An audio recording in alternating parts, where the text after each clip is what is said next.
শখ তাই না অন্যের স্বামীর সাথে শোয়ার? তানহা, তুমি সব কি করতেছো বলো তো? ও তো আমাদের বাড়িতে কাজ করে, ও কেন এসব করতে যাবে? জানো না তুমি এখনো কিছুই, ও তোমার দিকে বাজে নজর দেয়।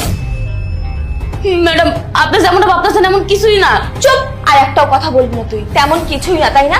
এই তাহলে তোর রুমে ওর জামা কাপড় কি করে গেল, আবার আমাদের বেডরুমে তোর এই রিংটা কি করে আসলো? কি করে আসলো আমাকে বল এখন। আমার কি মনে হয় জানো, ও তো সারা বাড়িতেই কাজ করে, বুঝতে পেরেছো? তাই এদিক সেদিক হয়ে যেতেই পারে, তাই বলে তুমি ওকে খারাপ কথা বলছো? তুমি এদেরকে চিনো না, এরা 10 ঘাটের পানি খেয়ে তারপরে এখানে আসে। তারা সবসময় ধান্দায় থাকে কি করে বাড়ির মালিককে পটিয়ে সম্পত্তি হাতে নিতে পারে।